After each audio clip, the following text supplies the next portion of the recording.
Dạ, tôi thạp. Ăn đi xuống, nó nóng. Hay hả? Hay này. Đây ghế. Nó nóng cái ghế, không liêm á. Tôi thạp. Nè, ra. Nè, bơ không biết tên nào.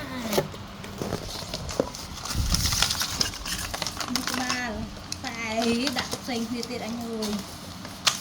Tôi thạp. Ê. No.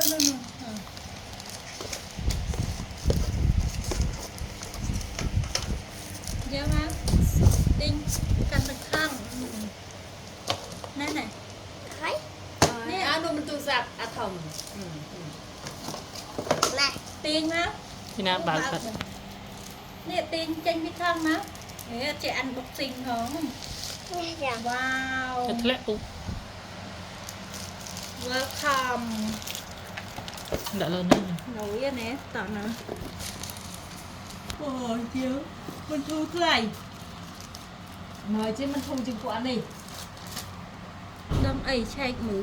Đâm em rí lên mù. Bây giờ ta có nơi chè nông trực thông. English. Bàn ta. Ê. Tục đại tí tới, tục đại với vinh. Tục đại à tạo mơ có kho. Mình có kho đài. Mưa tam dư thu bằng.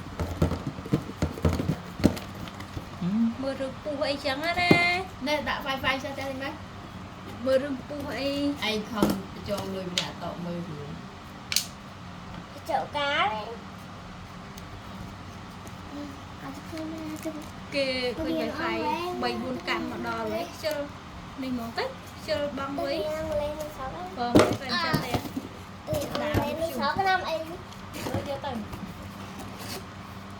Mình đài và nắng ba này vậy phải. Ôi đây tôi hiểu rồi. Mình rí là chị thành với. Tập chụp mô cho mà dục sân trăm mười. Như nào? Tôi khoan như nào? Mày việc mày em nhưng chụp mô việc.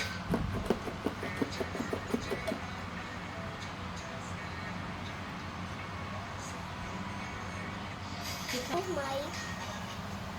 Lấy xe phải phải.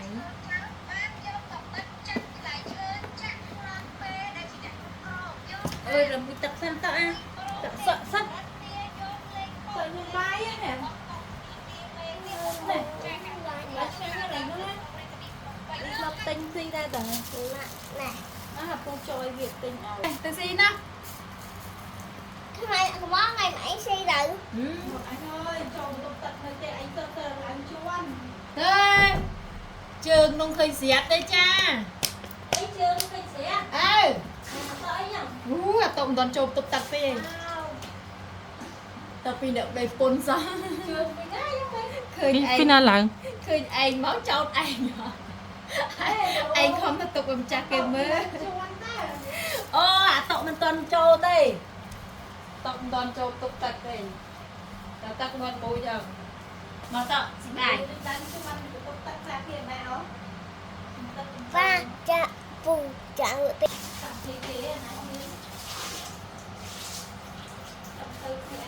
Cầm thi mê chân à?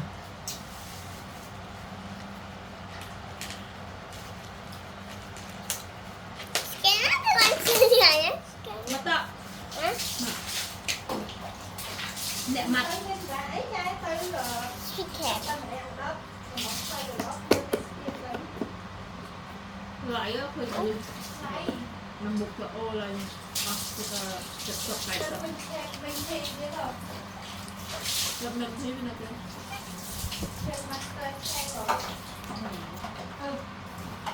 Lại á, ở nhà này. Cho tôi thà chật sập thì chật sập đây là này.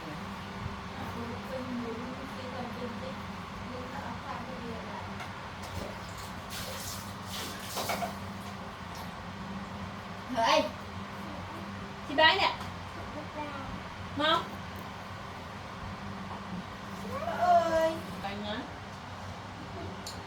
không có hóa đấy, không có phải đeo.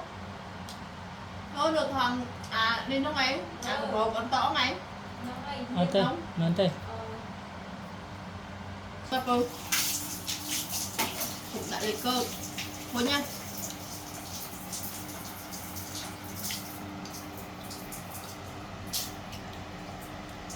câu chuột bình tật bình lên nè nó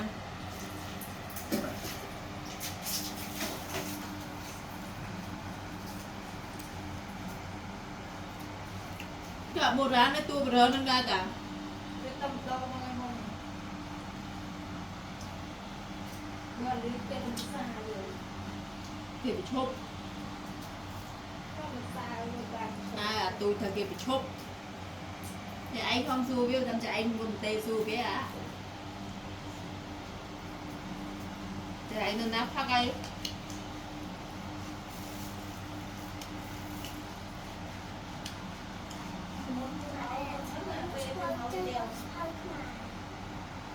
áo lên chốt bay ngày không được tiền